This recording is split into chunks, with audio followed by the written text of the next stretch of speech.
जय जगन्नाथ। नमस्कार दर्शक बंधु, मामा साहू यूट्यूब चैनल को आपण मानक स्वागत। दर्शक बंधु, सूर्यदेव को जल अर्पण करिवार पद्धति एवं यह संबंधी 15टी नियम विषय समस्ते जानिबा उचित। आमे समस्ते जानू जे सूर्यदेव को जल अर्पण करिबा बहुत लाभदायक, किंतु एहार सठिक उपाय बहुत कम लोक जानि थांती। अनेक लोक सठिक प्रक्रिया न जानी मन इच्छा जल प्रदान करती। एपरी करिबा समय रे जनातरे हेउ किंबा अजनतरे हेउ सेमाने प्रायतः किछि न किछि भूल करिथांती, जहा फल रे सूर्यदेव को जल अर्पण करिवार जेउ शुभ फल मिलिबा कथा ताहा मिलि न थाए।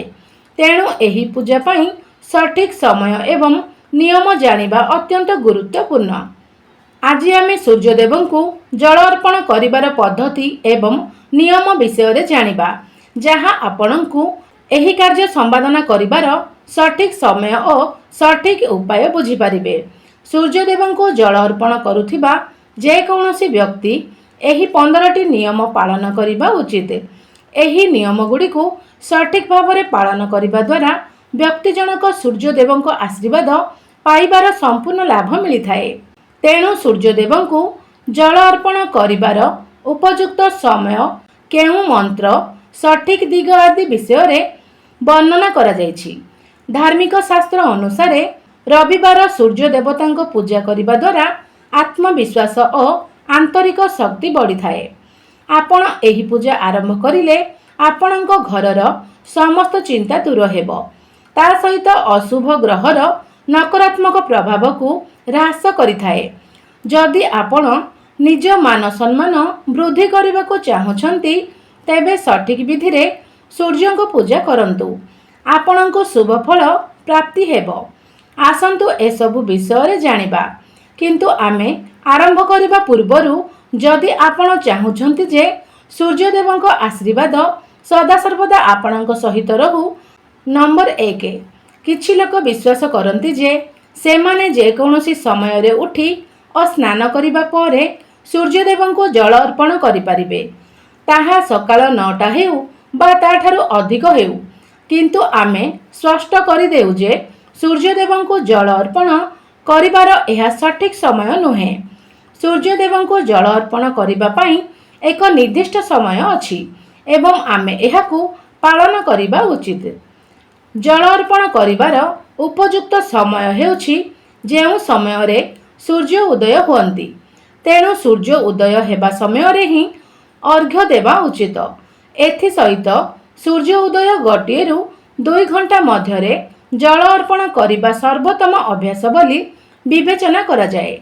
एही समय मध्य रे जल अर्पण कले अत्यंत शुभ होइथाए, कारण एही समय परे सूर्यଙ୍କ किरण अधिक प्रखर हो जाए।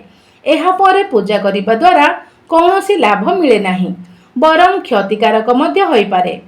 किछि लोक सूर्यास्त समय रे मध्य जल अर्पण करंती, जदियो एहा भूल नुहे, कारण सूर्यास्त समय रे सूर्यଙ୍କ किरण कम तीव्र होइथिबारु एही समय रे सूर्य देवता को जल अर्पण करि पारिबे।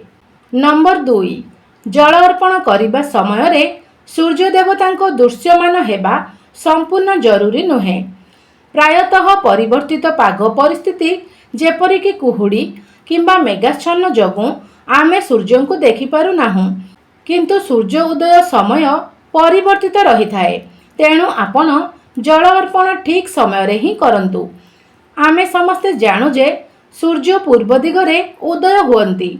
खाली आखिरे दृश्यमान हेउ कि न हेउ, तेणु सूर्य दृश्यमान नहेले मध्य आपण पूर्व दिग को मुह करी सूर्य देवता को जल अर्पण करिबा उचित। नंबर 3, सूर्यदेव पूजा पई आपण ब्रह्म मुहूर्त उठी स्नान करी सफा और धुआ वस्त्र पिंधंतु। निर्धारित समय विधि अनुसार मने रखंतु जे स्नान न करी आपण सूर्यदेव को जल अर्पण करि पारिबे नाही, नचेत आपणकर केवल आंशिक लाभ पाइबे। स्नान करिबा द्वारा शरीर पवित्र हो जाए।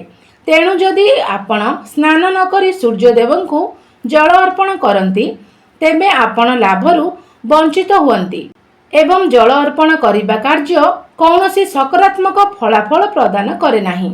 नंबर 4, सूर्यदेव को जल अर्पण करने केउं पात्र व्यवहार करने उचित। किछि लोक निज घरु जेकोसी अनियमित पात्र व्यवहार करी सूर्यदेव को जल अर्पण करती, किंतु उपयुक्त रीतिनीति अनुसार यह भूल। सर्वदा एक तंबा पात्र व्यवहार करी सूर्यदेव को जल अर्पण करने उचित। तेबे ही आमे एही अभ्यासर पूर्ण लाभ पाई परिबा एवं सूर्यदेव आशीर्वाद पाई परिबा। तेणु आपण बजारରୁ एक तंबा पात्र किणी सकाळे सूर्यदेवता को जल अर्पण करने पाई एहाकु शुद्ध जल पूर्ण करने उचित। नंबर 5, सूर्य को अर्पण करा जाउथिबा जल रे कौन मिसाइबा उचित। तंबा पात्र रे शुद्ध जल सहित अन्य किछि जिनिस मिसाई सूर्य देवता को प्रसन्न करि परिबे। धार्मिक दृष्टिकोणरू आपण सिंदूर, किछि अरुआ चाउल, किछि फूल मिसाई पारिबे। एहा जलर महत्व को वृद्धि करे। सूर्यदेव को एही जल अर्पण करने द्वारा से अत्यंत प्रसन्न हुअन्ति एवं से आपणक उपरे तांकर शुभ आशीर्वाद वृष्टि करन्ति। नंबर 6, जल स्रोत उपरे आपणकर दृष्टि निबद्ध करंतु। दर्शक बंधु, जल अर्पण करने समय रे आपणकर दृष्टि पात्रରୁ प्रभावित जल स्रोत मध्य देई सूर्यदेव उपरे स्थिर रहिबा उचित। कुहा जाए जे जेतेबेले आपण पात्रରୁ जल बहिबार स्रोत देखंती आपणकर हृदय स्पर्शी प्रार्थना प्रथमे सूर्य देवता पाखरे पहुंची थाए। नंबर 7, सूर्य मंत्र जप करंतु। सूर्य देवता को जल अर्पण करने समय रे आपण सूर्य मंत्र मध्य जप करने उचित। एही मंत्र रे भगवान सूर्यंकर 12टी नाम अंतर्भुक्त होइछि।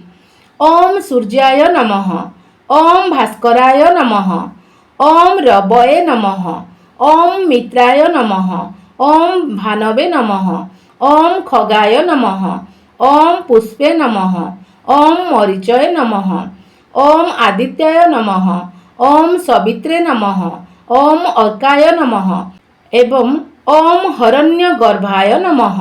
एही प्रत्येक नाम को थरे जप करने उचित।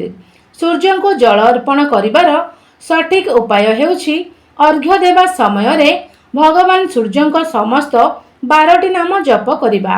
एपरि करिबा द्वारा सूर्य देवता प्रथमे आपणक द्वारा अर्पण करा जाउथिबा जल ग्रहण करंती। नंबर 8, सूर्य को अर्पण करा जाउथिबा जल जेपरि आपणक पादरे न पड़िबो सेथि प्रति सतर्क रुहंतु। सूर्य देव को जल अर्पण करने समय रे आपण को सतर्क रहिबाकु पड़िबो जे जलर छिटा आपणक पादरे न पड़िबा उचित। जदिओ अजाणतरे हौ किंबा जणातरे हौ जलर किछि बुंदा आपणक पादरे पड़ी पारे। एहाकु यथा संभव कम करबाकु चेष्टा करंतु। तेणु आपण सीधा ठिया हैला परे टिकिए आगकु नई जांतु एवं तापरे जल अर्पण करंतु। एही परि जल अर्पण कले आपणक पादकु स्पर्श करिबो नाही। नंबर 9, सूर्यदेव को जल अर्पण करिबा परे कौन करिबे। सूर्यदेव को जल अर्पण करिबा परे सूर्यदेव को प्रणाम करिबा उचित। जल को स्पर्श करिबा उचित एवं एहाकु आपणक कपाल एवं आखिरे लगांतु। एहा परे पानीर चारिपटे 3 थर बुलंतु और सूर्य देवता को नमस्कार करंतु। एही परि भावरे सूर्य देवता को जल अर्पण करिबार प्रक्रिया शेष करंतु।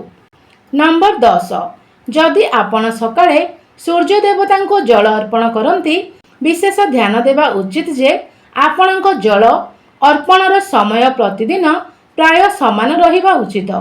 एहा आपणको एक भल अभ्यास रे पकाइबारे साहाय्य करिबो।